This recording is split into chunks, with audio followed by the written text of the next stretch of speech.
वकील असीम सरोदे बोलतायत, आपण थेट जाऊया। जेव्हा एखाद्या कॉन्व्हर्सेशनमध्ये कोणत्याही संवादामध्ये कोणी केलेल्या वक्तव्यामध्ये अशा प्रकारचा टोन असेल, अशा प्रकारचा उद्देश असेल की ज्याच्यामध्ये इतरांचा अपमानच करायचा आहे असा स्पष्ट उल्लेख आपल्याला दिसतो, असा स्पष्ट संदर्भ दिसतो, तेव्हा त्यांनी तो अपमान केलेलाच आहे असं प्रथमदर्शनी गृहीत धरणं आवश्यक आहे। या प्रकरणामध्ये आज आम्ही त्यांचं कॉन्व्हर्सेशन वाचून दाखवलं कोर्टामध्ये। बरंचसं कॉन्व्हर्सेशन हे प्रशांत कोरटकर यांनी अत्यंत वाईट आणि घाणेरड्या शिव्या दिलेलं असल्यामुळे ते वाचून दाखवलं नाही, ते न्यायाधीश वाचतील। परंतु या सगळ्या संदर्भामध्ये स्पष्टपणे प्रशांत कोरटकर यांना कोणत्याही प्रकारे चर्चा करायची नाही, आपले गैरसमज असतील ते सांगायचे नाही, किंवा इंद्रजित सावंत यांनी काही चुकीचं बोललेलं आहे त्याच्याबद्दल चर्चा करून शंका निरसन करून घ्यायचं नाही, पण केवळ आपलंच म्हणणं बरोबर आहे असं समजून एक ब्राह्मणवाद आणण्याचा प्रयत्न ते करत आहेत। ब्राह्मण आणि मराठा याच्यामध्ये नसलेलं एक भांडण उकरून काढण्याचा राजकीय संदर्भसुद्धा या प्रकरणाला आहे, हे सुद्धा आम्ही सांगितलं। आणि प्रशांत कोरटकर सारखे व्यक्ती म्हणजे प्रवृत्ती आहेत, त्यामुळे त्यांच्याविरुद्ध काही ही लढाई नाही। हे जामीनचा अर्ज हा महत्त्वाचा याच्यासाठी आहे की असे लोक, अशा प्रवृत्तीचे लोक, ते ब्राह्मणवादी असो किंवा ते कोणत्याही कट्टरवादी समाजाचे असो, ते असणं चुकीचं आहे, संविधानाच्यासाठी ते धोकादायक आहे।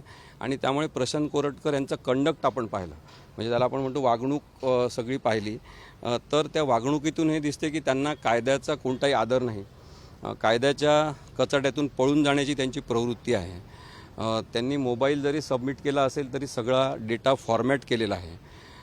त्यांच्या वकिलांतर्फे जरी सांगण्यात आलं की CDR रिपोर्ट काढलेला होता, त्याच्यामुळे त्यांनी कॉल केलेला आहे हे स्पष्ट दिसते, परंतु आणखी काही गोष्टी मोबाईलमध्ये होत्या का ह्या तपासण्यासाठी कोणताही वाव प्रशांत कोरटकर यांनी ठेवलेला नाही, कारण की ते शातीर बदमाशाप्रमाणे याच्यात वागलेले आहेत। आणि माझं तर म्हणणं आहे, मी कोर्टाच्या बाहेर सांगतो, मी कोर्टात सांगितलेलं नाही की काही अत्यंत वरिष्ठ पोलीस अधिकारी यांच्या संपर्कात ते आहेत, इथल्यासुद्धा वरिष्ठ पोलीस अधिकाऱ्यांच्या संपर्कात ते कोल्हापुरातले आहेत, आणि त्यांच्या सांगण्यानुसार मोबाईलमधला डेटा इरेज करणं, सगळा मोबाईल साफ करून मग सबमिट करणं, अशा प्रकारचे कामं ते करत आहेत। जर त्यांचं सगळं खरं आहे, त्यांचा उद्देश चांगला होता, तर मग दुसरा मुद्दा महत्त्वाचा ठरतो की प्रशांत कोरटकर यांना एवढा राग कशाचा आला, एवढा राग कोणत्या व्हिडिओचा आला ज्याच्यामध्ये इंद्रजित सावंत यांनी एखादं ब्राह्मणद्वेषी वक्तव्य केलेलं आहे।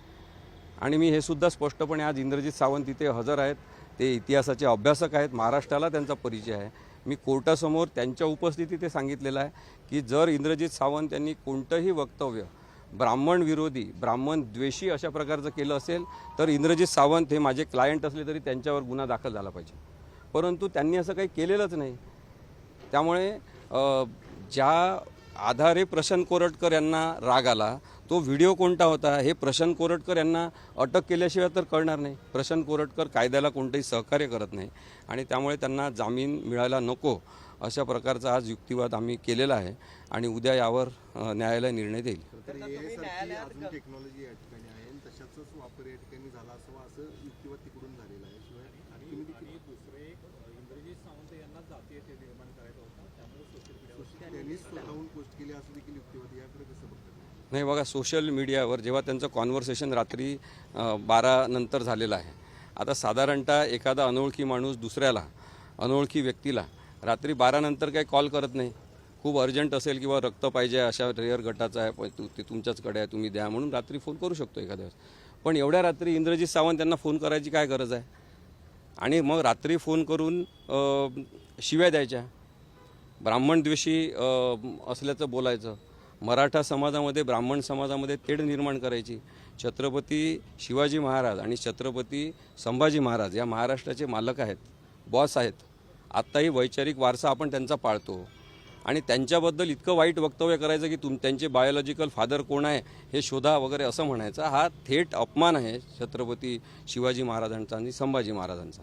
मग असं वक्तव्य रात्री केलं असेल, आणि एक इतिहास तज्ज्ञ माणूस जो संवेदनशील असतो बरेचदा, जे इंद्रजित सावंत आहेत, महाराष्ट्राला त्यांची ओळख आहे, ते जर व्यथित होऊन झोपूच शकले नसतील रात्री 4 वाजेपर्यंत, मग त्यांना वाटलं असेल की पहाटे आता हा सगळा व्हिडिओ मी लोकांसमोर आणला पाहिजे की असा एक माणूस आहे वाईट प्रवृत्तीचा, आणि त्यांनी ते सोशल मीडियावर टाकलं असेल। त्याच्यामध्ये गुन्हा नाही आहे, सोशल मीडियावर असं काहीतरी पोस्ट करणं गुन्हा आहे का? गुन्हा असेल तरी त्यांच्यावर अटक झाली पाहिजे, त्यांना कारवाई झाली पाहिजे, त्यांच्यावर गुन्हा नोंद झाला पाहिजे.